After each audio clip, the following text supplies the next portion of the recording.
Sejam todos bem-vindos a mais um Papo de Preto, nessa tarde de sábado, no dia 15 de agosto de 2020. Esse projeto que surgiu exatamente para estarmos dialogando acerca das representatividades negras do nosso estado do Amapá e do Brasil. E, claro, está traçando reflexões a respeito de ser negro dentro desse universo que é a nossa sociedade hoje, esse contexto político que estamos vivendo.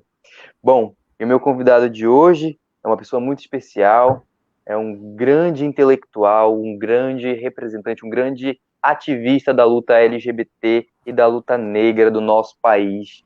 Eu gostaria de convidar para estar presente aqui conosco nesse momento, Andrei Lemos.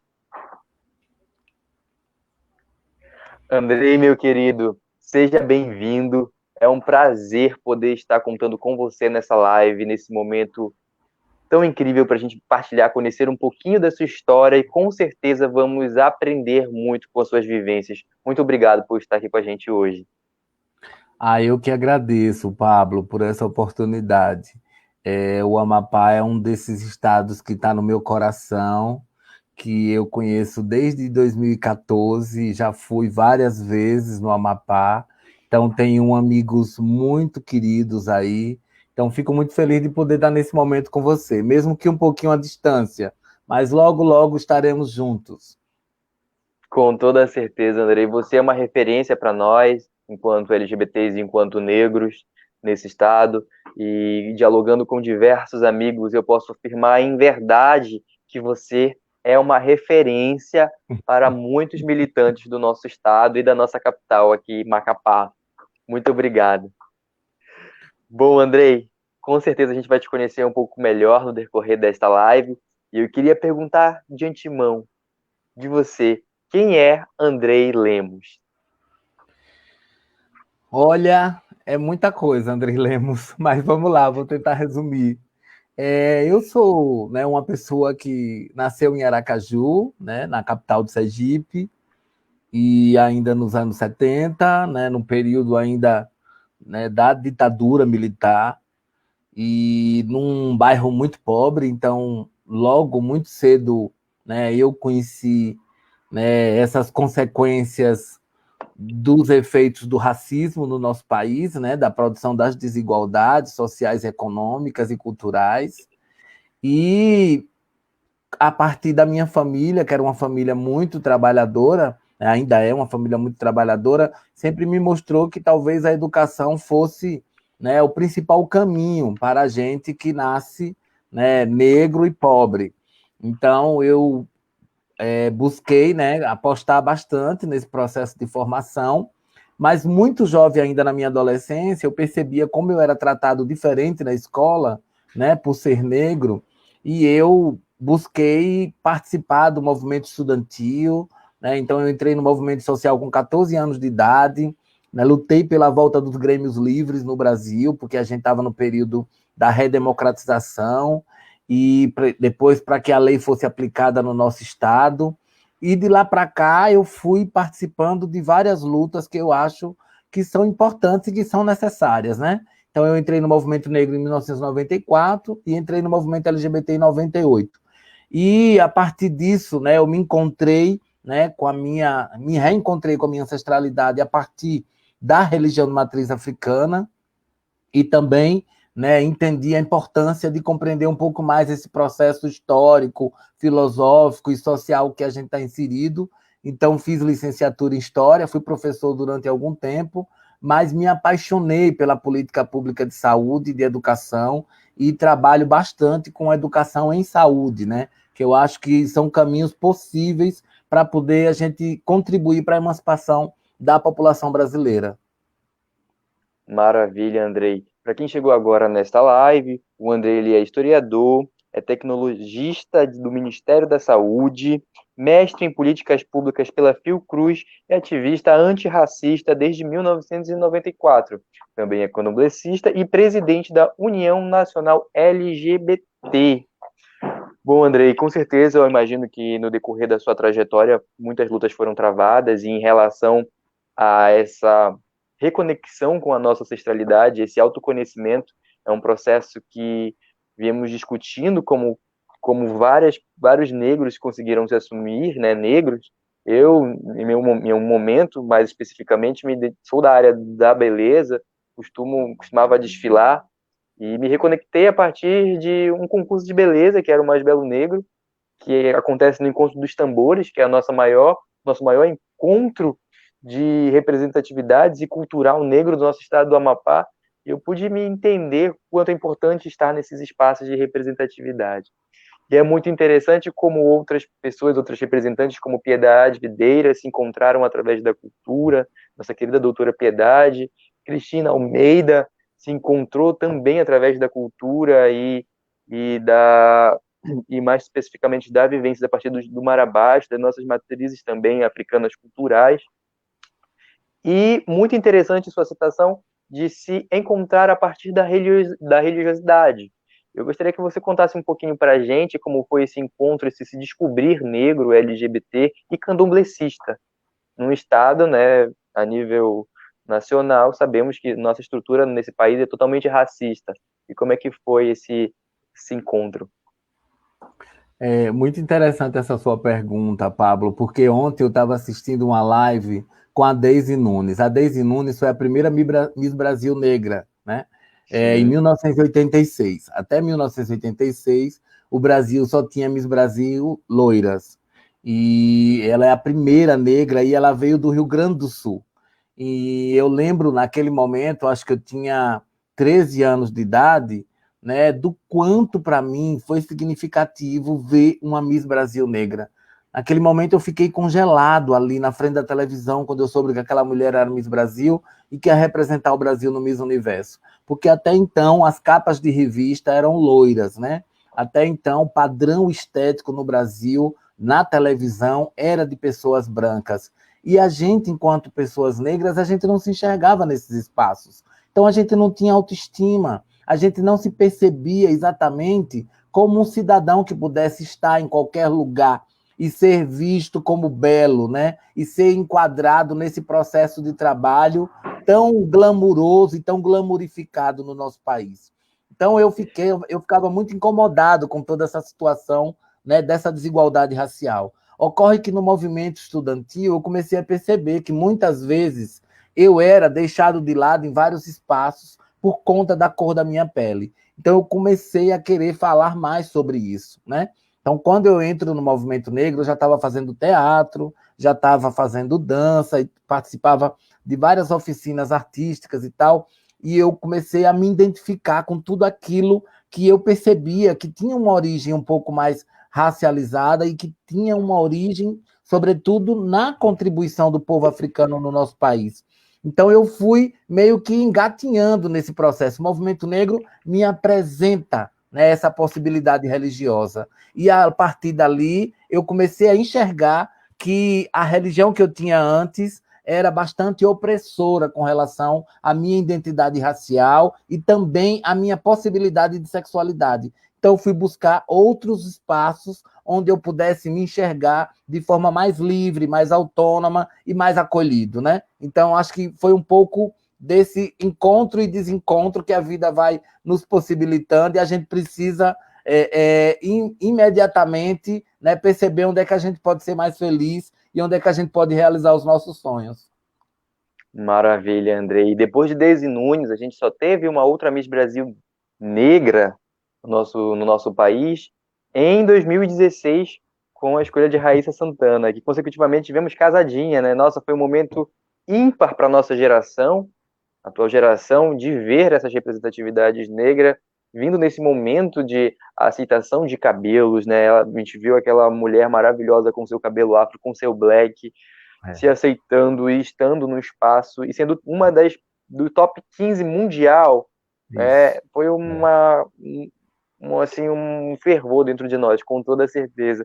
Eu aqui no Amapá fui o primeiro Mister Amapá negro, fui classificado no top 16 no Mister Brasil, claro, entre tantas dificuldades que é estar nesse meio, mas com certeza, hoje eu tenho certeza que nós somos exemplos, Andrei, você, com essa grande figura que você é emblemática, e nós aqui galgando esses espaços de representatividade que nos dão voz, e devem ser explorados. Mas bem, Andrei, continuando, eu gostaria de saber um pouco como foi a sua infância. Como foi a sua infância dentro da escola? Já disse que você já citou que iniciou no movimento estudantil, mas como foi intimamente essa relação com o ambiente escolar?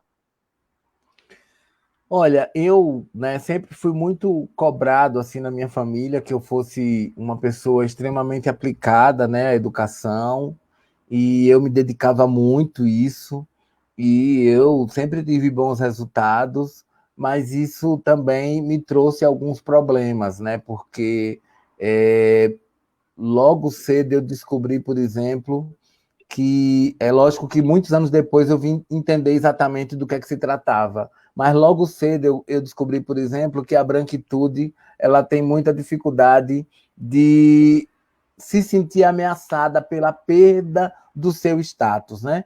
Então tinha alguns meninos, né, que eram mais brancos, que eram brancos e que tinham uma situação social um pouquinho melhor do que a minha, se incomodava muito, às vezes, com a forma como os professores me tratavam, por eu ser o mais negro da sala, geralmente eu era o mais pretinho, assim, da turma, mas também muito aplicado, então tinha boas notas, bons resultados, e isso incomodava muito, e eu ficava sem conseguir compreender o que era aquilo, né? E na minha família também, eu sou o neto mais velho, né, por parte da minha mãe, e também o mais escuro. E eu também tinha dificuldade de compreender muitas vezes quando eu era preterido, quando eu era muito mais exigido.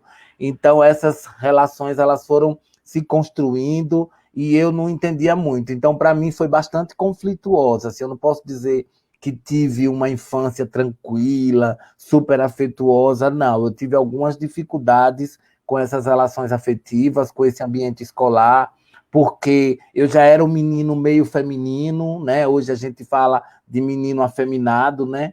E isso também, muitas vezes, eu era vítima de algum tipo de discriminação, de violência. Em algum momento eu tinha uma professora ou outra que percebia isso e que tentava me proteger, mas isso era uma raridade, né? A maioria, né, fazia muito pouco caso, ou então reproduzia algum tipo de violência. Então, de fato, essa infância ela foi me mostrando já desde cedo que a minha vida não seria muito fácil, né? E que eu precisava desenvolver as armas para poder me defender, me proteger e chegar onde eu quisesse. Infelizmente, Andrei, essa sua citação, ela é a realidade de muitos jovens, de muitas crianças, inclusive até nos dias de hoje. E algo que você fala que você sendo o mais preto da sua sala, você sempre tirava boas notas. E eu tenho comigo também essas vivências, exatamente às vezes de me prender a este complexo de perfeição, de ser uma forma de reafirmação constante dentro desse ambiente. Eu vejo que muitos jovens, muitos negros, eles encontram nessa reafirmação de estar sempre tentando ser o melhor, sempre precisando ser o melhor, exatamente para estar garantindo sempre o seu espaço. Isso é algo que hoje isso se prospera a todos os níveis, tanto da educação básica, superior, nos ambientes de trabalho. Parece que nós sempre precisamos estar mostrando a nossa capacidade de estar ocupando um lugar que estamos.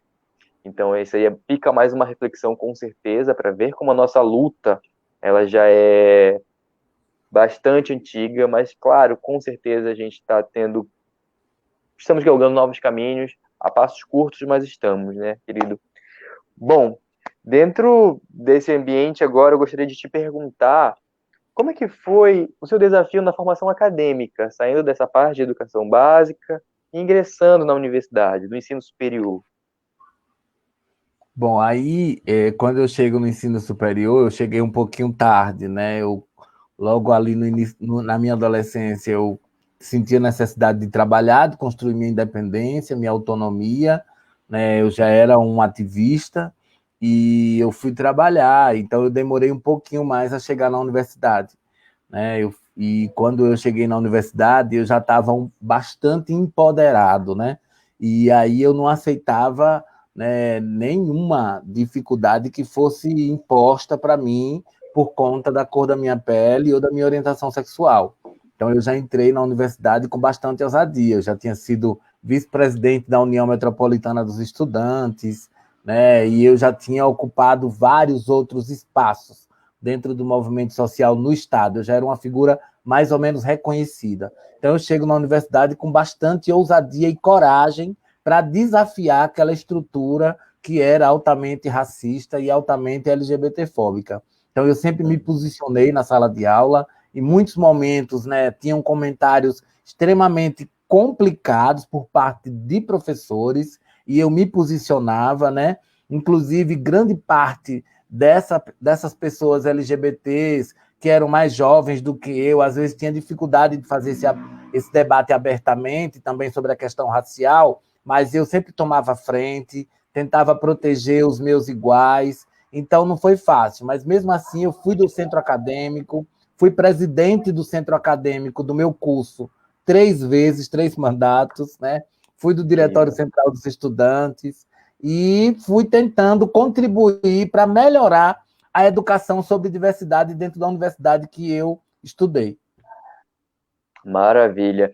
É incrível como a gente tem essa dificuldade de mobilizar essas minorias, que são a maioria dentro do ambiente acadêmico, para ingressar nessas lutas acadêmicas que são extremamente importantes para a formação de base, principalmente das licenciaturas, que é da onde vai sair os profissionais para a educação básica.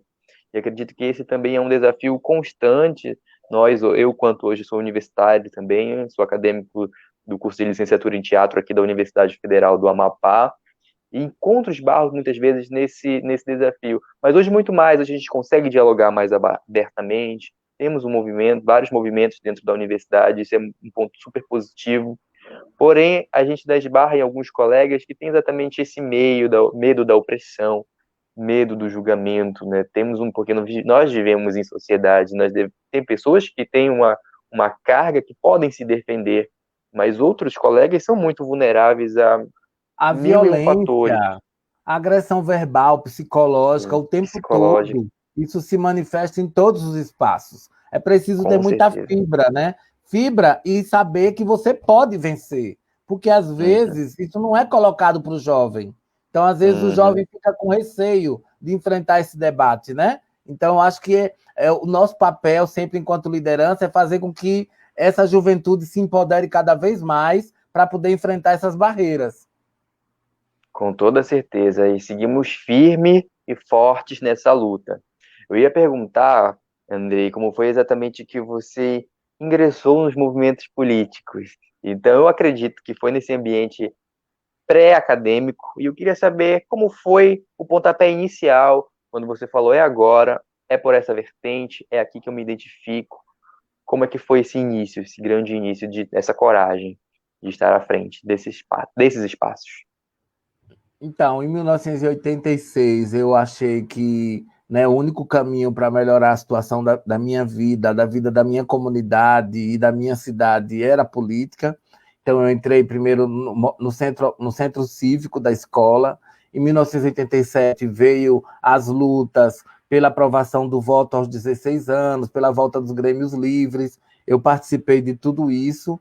Em 1988, eu fui participar do meu primeiro congresso, né, do movimento estudantil local. Em 89 eu já estava participando de atividades nacionais, e ali eu percebi, né, que o único meio realmente da gente contribuir para a transformação da sociedade é a política, né? Por mais que as pessoas queiram dizer para a gente que isso é um lugar ruim, que só tem gente corrupta, que só tem desonestidade, que não tem princípios, que não tem moralidade, né? E que é um lugar que não é para a população negra, LGBT e para as mulheres, nós precisamos ressignificar esse espaço e mudar essa realidade, transformar essa correlação de forças. Então, a gente precisa, sim, ocupar os partidos políticos e disputar cargos eletivos. Não dá para a gente continuar vendo a política sendo dirigida por homens velhos, na grande maioria, coronéis, né? Esse sentido da política no Brasil precisa ser alterado.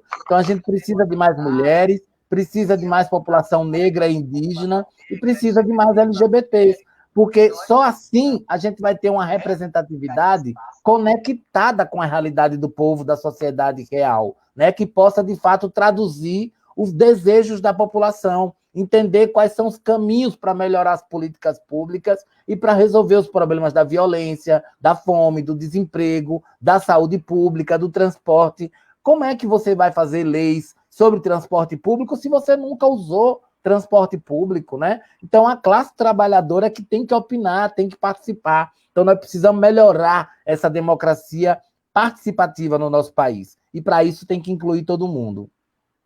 Exatamente, é o que eu sempre reafirmo. A política para a população deve ser feito para a população, para pessoas que têm exatamente essa legitimidade, que entendem a realidade e que precisam fazer por aquele espaço. Imagine só, você colocar alguém que nunca esteve presente na realidade de uma comunidade, nos nossos casos aqui, as baixadas, as áreas de periferia, as áreas de ponte, né, que são as áreas de ressaca, e, por exemplo, em outro contexto nacional, nos morros cariocas, para fazer política para essa população. Não vai compreender a importância e exatamente o que implantar no seu mais simples forma, né, dessa política, como seria exatamente esse caminho certo. E a mesma coisa eu falo a partir do movimento cultural. Se a gente entende o quanto a cultura ela é importante para a reafirmação de um povo e quanto ela reflete uma sociedade, a gente consegue entender o porquê de não ter investimento nas áreas culturais, porquê que lá na ditadura os artistas foram censurados. Então a gente consegue compreender todos esses espaços, esses déficits que são frutos de uma política que não perpassa por nós, Andrei. Isso me deixa muito indignado, mas ao mesmo tempo me dá uma garra muito grande de estar adentrando nesses espaços e ter e poder ter esse espaço de expressividade, de falar, de modificar, de dialogar e de implantar certas leis que algumas vêm até para nos favorecer, mas muitas não são implantadas. Então nós vivemos numa grande dificuldade que não é só conquistar, é fazer acontecer. Então, nossos desafios eles são muito grandes. Em relação à política, eu também compreendo desde muito jovem que a política é o principal meio de transformação social. E entendo também que nós precisamos resgatar essa figura do político, que é uma figura muito nobre. Olha só que incrível. É uma pessoa que é bem paga, tem privilégios, porque sabemos que não é um trabalho fácil, mas que é feito para trabalhar para a população. Ao meu ver, de forma direta, é um título, é um cargo muito nobre, muito altruísta, e que, se bem exercido, o político ele seria o cargo mais almejado dentro de uma sociedade, mas infelizmente, desde a nossa formação sociocultural, econômica, e sofremos muita herança dessa colonização que colocou o ser político dentro da nossa democracia brasileira, dentro do nosso sistema eleitoral brasileiro, refém dessas pessoas velhas, oligarcas, e muitas vezes fascistas, que ocupam esses espaços em nome de nós, o povo, a população. Isso me deixa muito triste, mas me impulsiona a pensar o contrário. Eu acredito que esse é o caminho, Andrei. Nós sabemos que na história do Brasil, né, resistência é o sobrenome da população preta e indígena.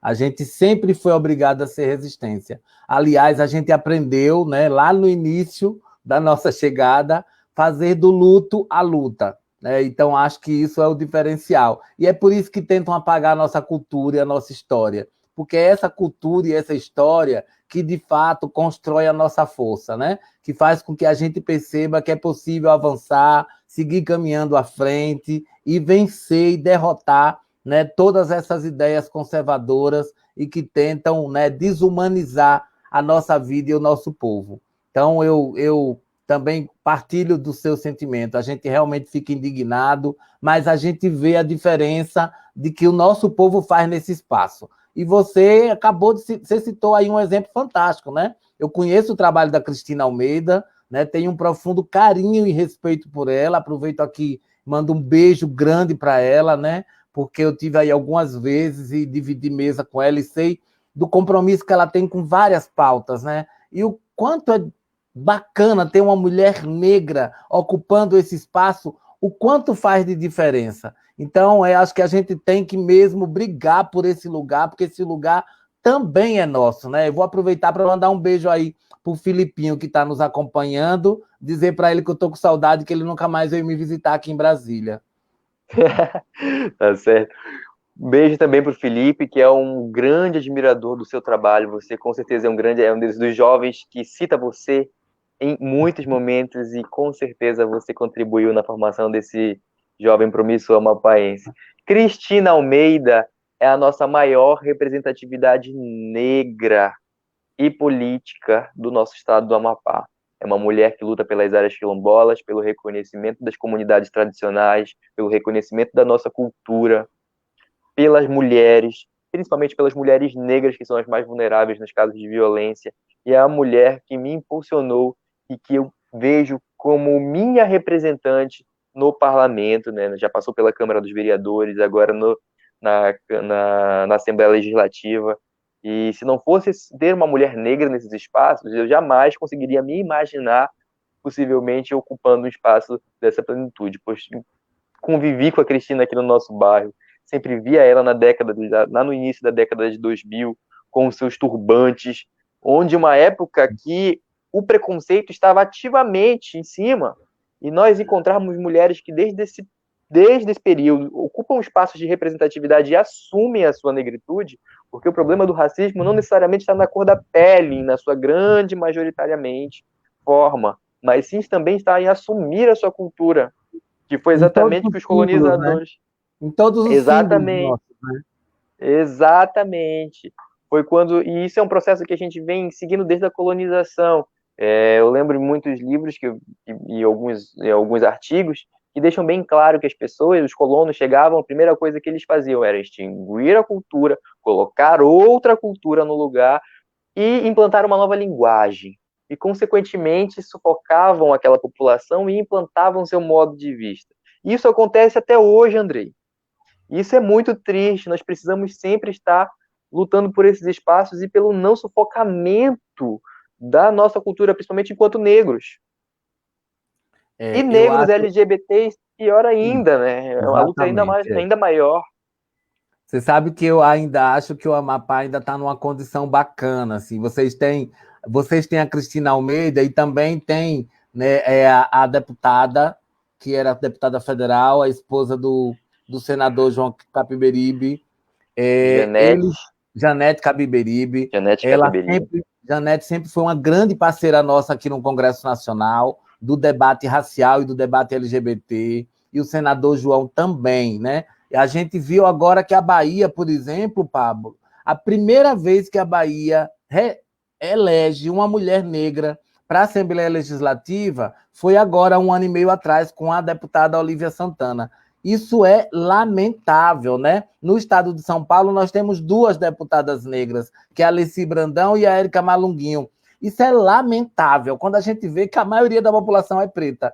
Então, a gente precisa alterar esse quadro, a gente precisa mobilizar a sociedade e mostrar que esse não é um debate de mimimi, não é um debate apenas de buscar privilégio ou de buscar cota de participação. É de ressignificar o espaço de poder, que esse espaço de poder seja, de fato, conectado com a realidade do povo da cidade.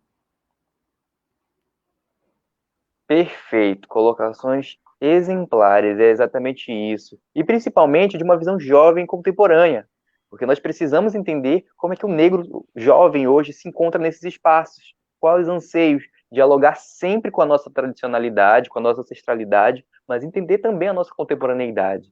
Porque como nós podemos concluir a partir do Papo de Preto, que ser negro é muito plural. Existem muitas formas de ser negro, né? Existem muitas formas de atuação nesses espaços.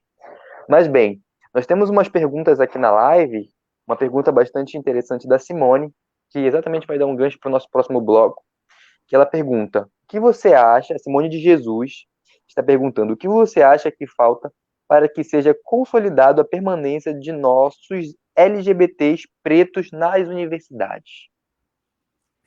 Bom, eu acho que o eixo, né, para esse debate é a gente conhecer um pouco mais sobre o debate da equidade.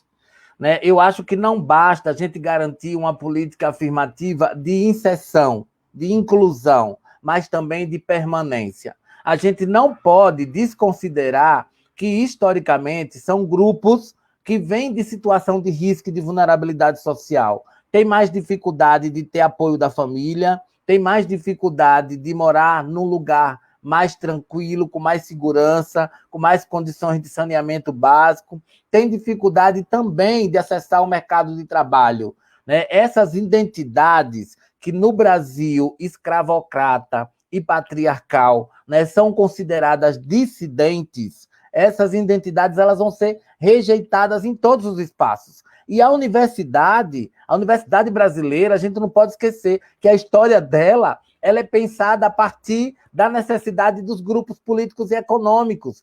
As primeiras cotas da universidade no Brasil eram para os filhos de fazendeiros, né? As primeiras cotas das universidades do Brasil era para os cursos de engenharia agrônoma, de medicina veterinária e de direito para a elite. Então, a universidade no Brasil ela é pensada para a elite, ela não é pensada para a população pobre. Então, é muito pouco recente, né, essa história de ampliar a participação da população pobre ou dos filhos da classe trabalhadora nesse espaço. E esses filhos da classe trabalhadora, quando chegam nesses espaços, eles são rejeitados. E quando eles têm a ousadia de ser o que são, né? De exercer essa liberdade de ser, de manifestar o seu afeto, a forma como se veste, com as suas cores, com os seus signos da sua ancestralidade, essa rejeição ainda é muito mais violenta, né? E essa violência ela se materializa, né, em violência psicológica, em violência verbal e até violência física. Né? A gente não pode esquecer de quantos jovens negros LGBTs foram assassinados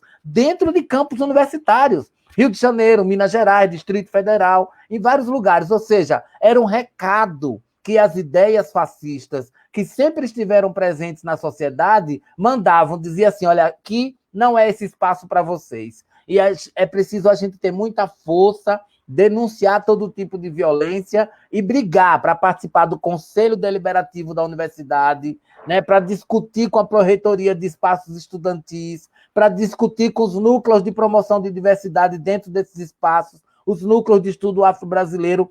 Tem vários instrumentos que precisam ser ocupados e que precisam cumprir esses deveres, né, de fortalecer um debate sobre a diversidade e dizer essa universidade ela não é só ensino, ela é pesquisa e ela é também extensão. E extensão, ela precisa ter compromisso com a realidade concreta da comunidade. E a realidade concreta da comunidade é reduzir desigualdades. Desigualdades que também são de gênero, que também são de raça e que também são de orientação sexual. Então, esse debate tem que ser amplo. A universidade tem que produzir ciência para o desenvolvimento e soberania do país. E não tem soberania e desenvolvimento sem incluir a diversidade na pauta.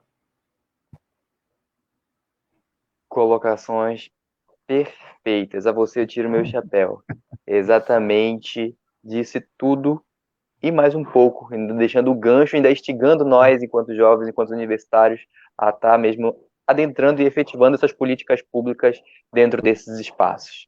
Mas, bem, eu queria que você analisasse agora, Andrei, quais os avanços e retrocessos que tivemos na garantia de direitos humanos enquanto população negra e LGBT no período de 1994 a 2020, de forma bem sucinta, pois você se declara antirracista desde 1994. Então, eu gostaria que você pudesse discorrer um pouco sobre.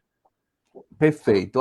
Acho que nos anos 70, né? Nos anos 70, o movimento LGBT ainda estava querendo dizer que era possível defender uma expressão homoerótica, né, na literatura, na imprensa, na intelectualidade. E o movimento negro estava querendo dizer que nós precisávamos garantir a visibilidade dos nossos heróis. Nos anos 80, nós mudamos um pouco, porque o movimento negro começou a querer ressignificar os conceitos de estética. Então, a campanha do Black is Beautiful, ou 100% negro, né, ela vem também cumprir esse papel de promoção da autoestima, de resgatar essa população para participar mais da cena pública. E o movimento LGBT nos anos 80 foi obrigado a dar resposta ao enfrentamento da AIDS. Só que nos anos 90, nós começamos a denunciar. O movimento LGBT denuncia, né, que não bastava trabalhar infecções sexualmente transmissíveis para a população LGBT, era preciso ampliar a ideia de cuidado nessa população, E na população negra, a gente denuncia de que o extermínio da juventude negra era um problema de saúde pública, que o racismo, de fato, impactava no acesso dessa população aos serviços de saúde. Então, nesse período aí, nós vamos começar a construir, a consolidar um debate sobre a importância, por exemplo, de direito à saúde, que já estava garantido na Constituição. Em 2001, nós tivemos no Brasil uma conferência preparatória para Durban, que era uma conferência contra a discriminação racial, xenofobia e outras formas correlatas de intolerância. E, a partir dali, nós começamos a desenhar uma nova relação com o Estado brasileiro, que, a partir do governo de 2002, vai criar vários instrumentos no cenário federal para pensar a transversalidade da promoção dos direitos da juventude, das mulheres, da população negra e da população LGBT. Na minha opinião, nós temos alguns ganhos históricos. Primeiro, o Estatuto da Igualdade Racial é algo que se transformou em lei. Embora tenha passado 10 anos no Congresso Nacional para ser aprovado e sancionado, mas ele tem qualidade, ele tem capítulos, ele amarra direitos. E isso é muito importante para nos proteger. E no âmbito da população LGBT, nós temos algumas conquistas. As conferências, elas materializaram debates importantes para o avanço dos direitos e das políticas sociais no nosso país. Então, nesse sentido, nós temos uma política nacional de saúde integral da população negra, que hoje é capilarizada, embora não seja implementada, né, da forma como deveria, mas assim, eu acho que já avançou bastante, porque a gente já reconhece que o racismo provoca doença, assim como a LGBTfobia também, essa sexualidade vivenciada de forma clandestina, sem acesso a insumos de prevenção e de promoção da sua saúde, aumenta a vulnerabilidade da nossa juventude e também coloca muita gente em situação de risco. Então, a gente tem alguns avanços, nós temos mais gente participando dessa cena pública. Nós tivemos o João Willis no Congresso Nacional, hoje temos o Fabiano Contarato, né, um senador declaradamente gay, defendendo as nossas bandeiras no parlamento. E nos estados isso também tem se materializado, né? Tem se reproduzido, então isso é muito bacana. Cada vez mais nós temos movimento social falando sobre isso, a imprensa, a novela, né, a literatura, as peças publicitárias. Então, o que mostra que vale a pena lutar, né? Por mais que ainda esteja distante da realidade que a gente gostaria que tivesse, com igualdade de oportunidades para todas e todos, mas muita coisa a gente já conquistou, então vale a pena continuar lutando e a gente tem que continuar denunciando todo tipo de violação de direitos humanos no nosso país. Ainda somos maioria no sistema carcerário, nos números da mortalidade, mas também nós construímos muitas igualdades. As cotas nos empregos, nos concursos públicos, é algo extremamente significativo, né? As cotas nas universidades, olha, quando as cotas no ensino superior começou, nós tínhamos menos de 1% da população universitária de preta. Então, hoje a gente chega a ter quase 50%. Então, a gente melhorou muito. Temos gente negra fazendo medicina, direito, né, engenharia de produção, todos os espaços. Então, é possível, né, seguir lutando, sonhando, acreditando que a gente pode mudar essa realidade. E eu tenho convicção de que nesses últimos 30 anos esse cenário foi alterado bastante, né? Eu lembro que teve uma novela, né, de que a Zezé Mota, ela era uma personagem, uma mocinha, não lembro agora exatamente o nome da novela, mas ela casava com Marcos Paulo. Aquilo foi um choque na sociedade brasileira, porque não tinha casais interraciais na televisão, né? Então ali foi um casal interracial mostrando que uma mulher preta podia casar com um homem branco. Hoje isso é uma realidade cada vez mais, né, possível, né? E esse debate vem reduzindo os tabus, mas ainda tem muito racismo e ainda tem muita LGBTfobia. Então, por isso que é muito importante ter um canal como esse aqui, o Papo de Preto, e ter você, Pablo, fazendo esse debate, né? Um menino jovem, mas desde então se mostrando preparado, né? Com a coragem necessária para enfrentar as barreiras que nos são impostas e com a capacidade de dizer, eu posso e eu vou conseguir. Então, eu fico muito feliz. Principalmente, a nossa maior mudança hoje é o protagonismo da juventude, cada vez mais ousada e cada vez mais preparada para ocupar esse debate. Maravilha, incrível análise. Nós podemos compreender, né, na sua fala, o quanto nós fomos extremamente progressistas nas nossas lutas, né? O quanto progredimos dentro desses ambientes, na política. Hoje também temos o David Miranda na Câmara dos Deputados Federais, que tem um trabalho incrível que eu admiro aqui pelas redes sociais, né? A proximidade com as redes sociais. Temos, como você citou, Janete, e Cristina Almeida, que também são grandes representatividades e nos respaldam nessa luta, que não é fácil, não é fácil, não é fácil ser pobre, não é fácil lutar pelo pobre, não é fácil lutar pela sociedade negra. Muitos são os fatores que nos impedem dentro dessa sociedade capitalista que vivemos. Mas a luta é isso, a luta é feita de muita perseverança e com certeza de grandes conquistas. E as cotas, elas vieram exatamente abrir essa porta. Eu sou um negro que nunca utilizei de cotas, pois eu também entendo os meus espaços de privilégios. E eu sei que pessoas, que existem outros companheiros, amigos que precisam ocupar esses espaços. Então eu, dentro dos padrões de vida que tive a oportunidade de estar, que não foi muito elevado, mas foi diferente de muitos companheiros, de muitos amigos de infância.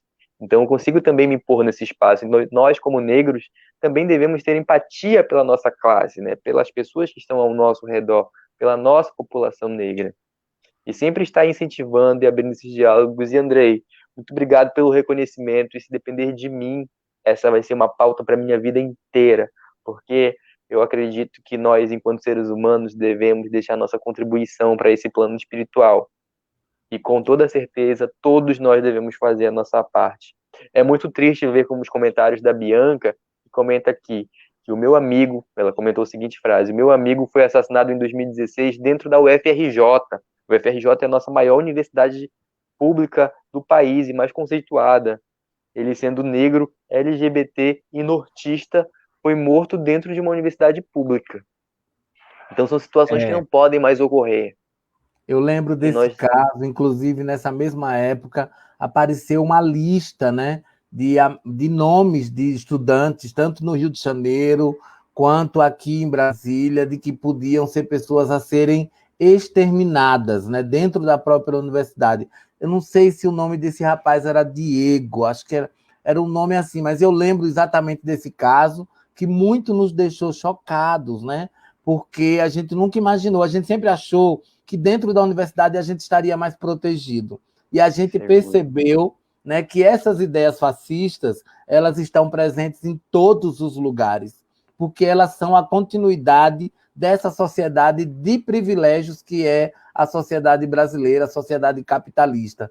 Então, infelizmente, onde a gente quer que a gente chegue, a gente vai encontrar muitas barreiras. A gente viu aí agora o Jean Willis teve que abdicar do seu mandato, né? E teve que se exilar fora do país para não ser assassinado, para não terminar a vida como terminou Marielle Franco. Então, essa segurança, né, básica que um parlamentar tem direito, um parlamentar LGBT e preto não tem a mesma coisa, né? Porque é como se esses corpos eles fossem descartáveis. É como se essas vidas fossem desumanizadas.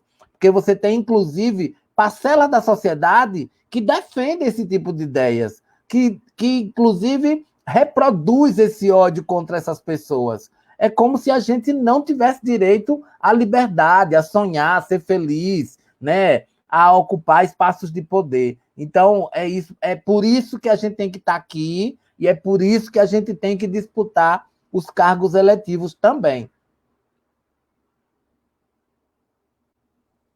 Perfeito. É exatamente por me deparar com situações como essa, inclusive dentro de espaços menores, que deveriam ser mais seguros, de mais fácil administração, que me impulsionam a sempre estar tomando esses espaços de poder. E estimulo muitos amigos. Eu tenho muitos amigos que também hoje são pré-candidatos a vereadores a nível municipal, né, e que estão tomando essa atitude de estar falando, porque eu acredito que tão importante o quanto elegermos uma pessoa que vai lutar por nós é exatamente propagar a ideia e o conhecimento acerca desses fatos, que muitas vezes são censurados.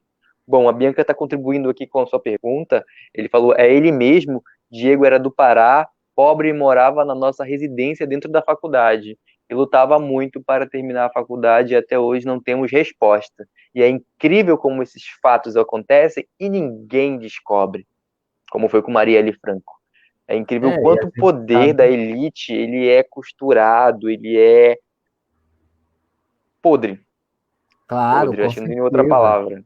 A gente sabe que tem toda uma tecnologia investigativa no Brasil, em toda a América, né? Mas que geralmente, quando é um filho de alguém muito importante, de um juiz desembargador, talvez, né, esses resultados apareçam com mais agilidade, né?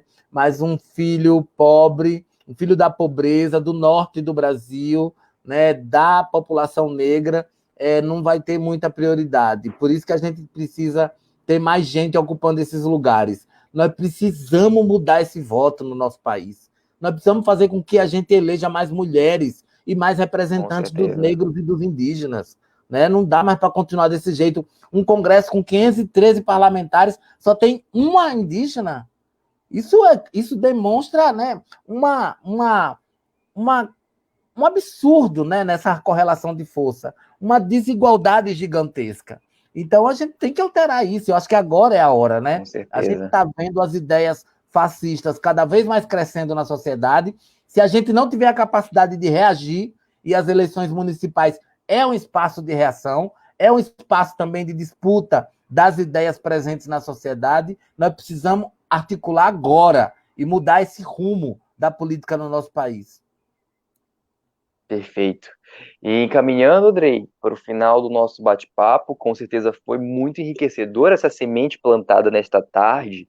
E precisamos, acho que a palavra-chave é ocupar os espaços de representatividade e de poder a partir das nossas vivências, dos nossos, de quem estão próximos a nós. Eu gostaria de citar para você que hoje nós temos um prefeito indígena na cidade de Oiapoque, que é fronteira com a Guiana Francesa, que vem de um governo socialista, e para nós foi uma felicidade enorme. E defendo também o maior número de espaços dentro das estruturas partidárias.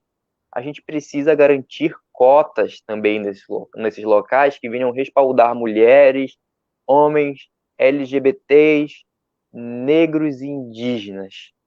Perfeito. E Corretíssimo. principalmente que seja respeitado esses espaços, sem politicagem, que não possam se aproveitar desses espaços de mulheres, espaços que já são espaços de luta. Imagina só que você lutar para ter um espaço dentro de um partido para poder chegar a uma possível eleição municipal. Então, a luta ela é muito além de querer participar, de estar lá, é de abrir caminhos. Como Perfeito. diz o enredo da Beija-Flor, né? Temos que seguir nessa rua, que se essa rua fosse minha, a gente deixava ela passar, né? E temos que segurar o povo, que o povo é o dono da rua. Então vamos Perfeito. abrir esses espaços a nível municipal e dentro dos nossos diretórios regionais. E para finalizar esse bate-papo, Rodrigo, eu gostaria de te perguntar qual a importância de candidaturas jovens, negras e LGBTs no ano de 2020? Antes de acabar, eu quero mandar um beijo pro Juan, né? Dizer para ele também que eu tô com muita saudade dele. Mas eu queria dizer o seguinte, olha, eu acredito, né? Eu gosto muito daquela frase da música do Gonzaguinha que diz: eu boto fé nessa rapaziada, né? Eu acredito muito, né, no futuro do nosso país. E eu acredito que é a juventude que tem a irreverência, a ousadia e a coragem necessária para transformar essa realidade. Então, eu acho que nós, né, eu que já estou nessa fase mais adulta, né, sigo tentando dar minha contribuição na formação dessas lideranças, né, desses espaços, né, assessorando política pública. Eu já fui candidato 2 vezes a vereador na minha cidade, em Aracaju. Né, provavelmente, daqui na próxima eleição, talvez eu esteja mais uma vez emprestando meu nome a alguma disputa, mas eu tenho certeza, né, de que esse caminho é um caminho possível e que esse caminho possível é quem de fato vai construir um novo futuro, uma nova perspectiva, né, de pensar uma sociedade de forma mais ampla, contemplando essa pluralidade de sujeitos e diminuindo, né, as desigualdades e as distâncias sociais entre as classes, né, entre os grupos sociais, entre os segmentos. Então, eu acho que a juventude ela contribui no sentido, né, de elevar essa ousadia e essa irreverência para inovar a política, né, para romper com esse ciclo, né, vicioso que tem de tantas famílias que vão se mantendo no poder por décadas, né? E as mulheres, elas têm um poder completamente diferenciado de fazer política, porque as mulheres têm uma visão mais ampla de mundo. As mulheres, elas ocupam diferentes espaços e qualificam onde elas estão. E a gente precisa, sim, né? O poder feminino é o poder que emana da terra, né? É o poder que emana da terra, é a fertilidade, é a curva, é a possibilidade de transformar a realidade. E a população negra, que é a população mais antiga desse planeta, que veio da mãe África, né? Que tem valores importantíssimos de preservação do meio ambiente, de organização social e de fazer política com afeto, né? Que é esse compromisso com a infância, valorizando a população idosa e percebendo a importância desse caminhar, né? Que nem sempre é o vencer, mas é o caminhar. O caminhar é importante, o caminhar pode mudar muito essa cena. Então, o nosso país hoje ainda tem uma elite dominante extremamente branca e heteronormativa, e a gente precisa mudar esse cenário para poder fazer com que as coisas sejam mais partilhadas, né? Os bens culturais sejam mais socializados, os direitos sociais sejam mais capilarizados, né? E que o interior do Brasil também tenha mais respeito e mais visibilidade e mais recurso, né? Que ocupe mais, que garanta mais os seus direitos assegurados na nossa Constituição. Então, Pablo, eu agradeço imensamente essa oportunidade desse bate-papo aqui tão maravilhoso, né? Eu sabia que ia ser bom, mas eu não sabia que ia ser tão bom, tá bom? Então, eu quero dizer para você que eu estou à sua disposição, viu? No que precisar. Ah, e deixa eu mandar um beijo para outra pessoa muito querida aí do Amapá, que é a Ana Girlene, né? A nossa querida Ana Girlene do Café com Notícias, que eu amo de paixão. E eu conheci a Piedade no Sankofa. Uma noite eu estava no Sankofa e aquela mulher entrou e eu disse, gente, quem é essa mulher linda? Aí as pessoas disseram, é a Piedade. Eu disse, eu quero conhecer ela. E aí eu fui lá, me apresentei, né? Então ela é uma figura incrível, eu assisti sua live com ela. Então, mandar um beijo para todo o povo do Amapá, gente, que eu gosto muito desse lugar.